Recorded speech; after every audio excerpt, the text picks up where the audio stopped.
অনেক দিনের স্বপ্ন পূরণ হলো, হোক সেটা ছোট কিংবা বড়।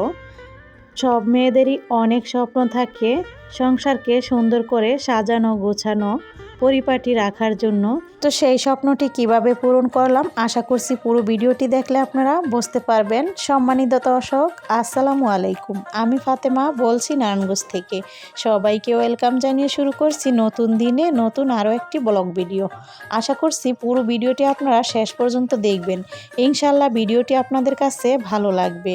তো এই যে সকাল সকাল হচ্ছে রুটি ভেজে বানানো রুটি ছিল, ভেজে নিচ্ছি। ইয়ামিন স্কুলে চলে যাচ্ছে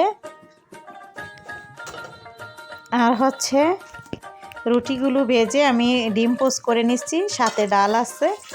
তো সেই ডালটাকে গরম করে হচ্ছে দিয়ে দিব। তো এই যে আপনাদের ভাইয়াকে রেডি করে দিয়েছি। আপনাদের ভাইয়া হচ্ছে সকালের নাস্তা খাওয়া দাওয়া করে দোকানে চলে যাবে, আর আমরা তো আমাদের মতো সংসারের যে কাজগুলো সেগুলো করা শুরু করে দিব। কিন্তু মেয়ে এখনও ঘুমাচ্ছে আর ছেলে কলেজ চলে যাবে, ওকে ডাকলাম নাস্তা খাওয়ার জন্য। তো এই যে নাস্তা ওকে দিয়ে দিয়েছি। আর এই যে এই সোফা সেটটা হচ্ছে চিটাগংগের সেগুন দিয়ে বানানো। তো আপনার ভাইয়া সেটা কিনে নিয়ে আসলো, কালকে রাতেই কিন্তু নিয়ে আসছে। তো ফার্নিচারগুলো এলোমেলো করা হচ্ছে, কারণ এটা জি রাখতে হবে, এই জন্য কালকে বিকেলের মানে কালকে রাতের ভিডিও। তো এখানে হচ্ছে এখন পরিষ্কার করে নেওয়া হচ্ছে, কারণ এই জায়গাটাতে ওই যে সুকেশটা ছিল, যার কারণে এখানে ময়লা জমে আছে, ধুলাবালি। এখন মুছে নিলাম, তারপর মিলিয়ে রেখে দিলাম। আর এই সেটটা খুবই সিম্পলের ভিতরে আনা হয়েছে। অনেক গর্জিয়াস কিন্তু সুপার সেট থাকে, তো সেগুলোর মতো আনলে আরও বেশি ভালো হতো। তো যাই হোক, ইনশাল্লাহ অন্য সময় আবার দেখা যাবে, আল্লাহ চাইলে সব কিছুই হয়। তো মোটামুটিভাবে যেরকম পারছে, যার যেরকম সামর্থ্য আছে সেইভাবেই কেনার চেষ্টা করলাম। তো এখন হচ্ছে এই গুছগাছ করতে করতে কিন্তু আবার দুপুরকার রান্নার সময়ও চলে আসছে। তো ফার্নিচারগুলো মুছে এরপর হচ্ছে চলে যাব রান্না করার জন্য।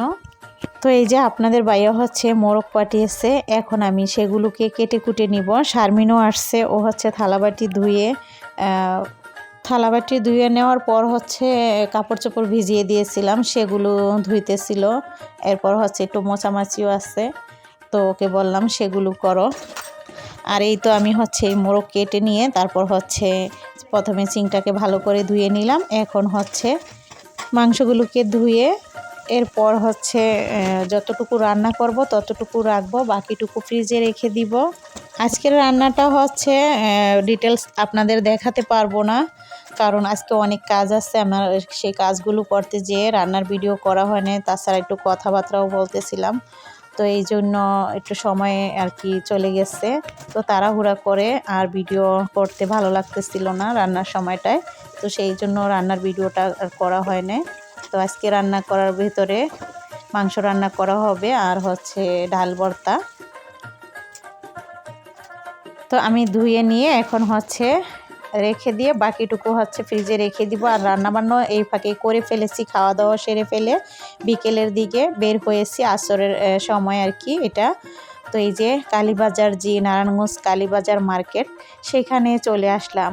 ওই যে সোফার সেট যে কেনা হলো, তো সেটার জন্য ফোম আনতে হবে, কুসুম কভার আর পর্দা টর্দা কিছু কেনাকাটা করব। তো যা যা করব সব কিছু আপনারা দেখতে থাকুন, আমি সেখানের ভিডিও আপনাদের সাথে শেয়ার করলাম।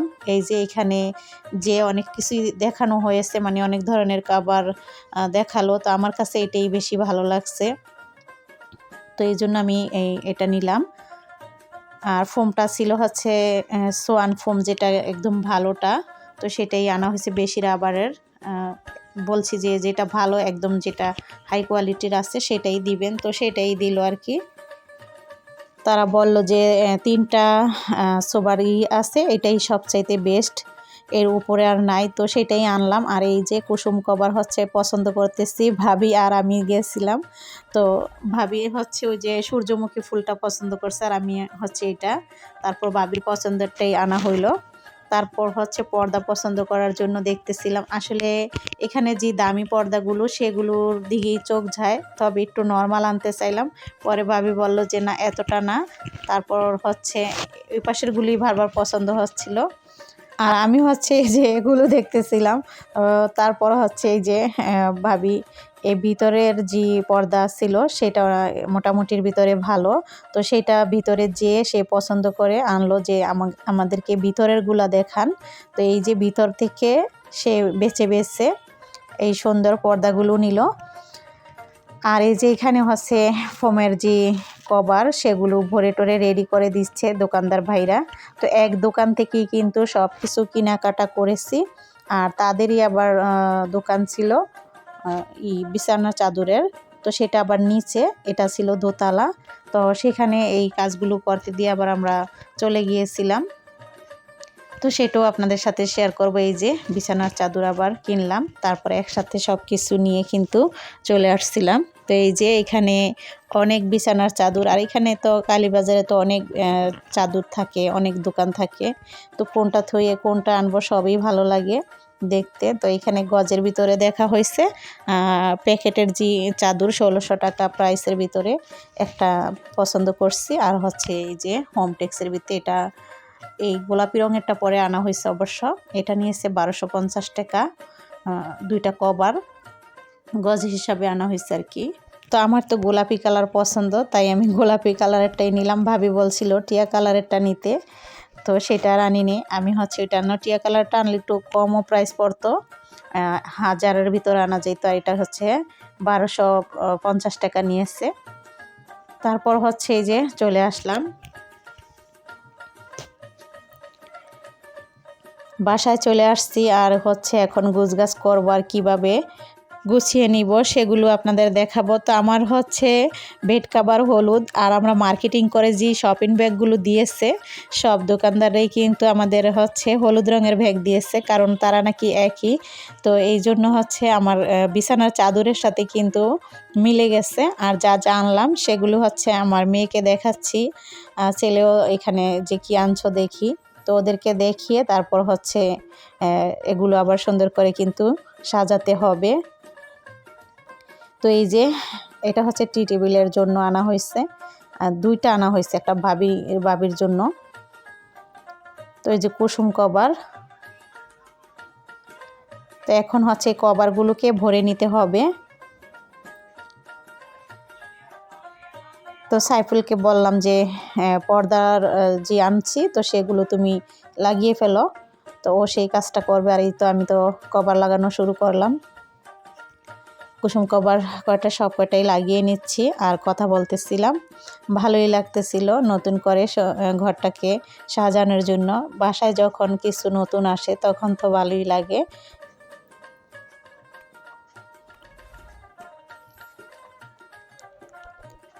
যারা ভিডিওটা দেখতেছেন তাদেরকে অসংখ্য ধন্যবাদ। যারা এখনও চ্যানেলটিকে সাবস্ক্রাইব করেন না প্লিজ চ্যানেলটিকে সাবস্ক্রাইব করে দিবেন। এই পাশে হচ্ছে এটা সকালের দিকে এই মিস্ত্রি ভাইকে দিয়ে পর্দার যে ভীম করাইতে হয় এই স্ট্যান্ডটা লাগিয়ে নেওয়া হয়েছিল।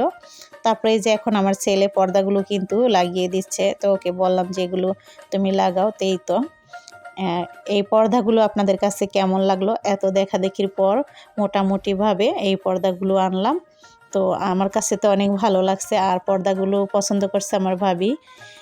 তো এই যে ভাবি হচ্ছে এখন এই সোফাও সুন্দর করে সাজিয়ে দিচ্ছে। তো এইভাবে করে নতুন করে কিন্তু আমাদের বেডরুমের ভিতরেই সোফার রুম বানিয়ে ফেললাম। কেমন লাগলো?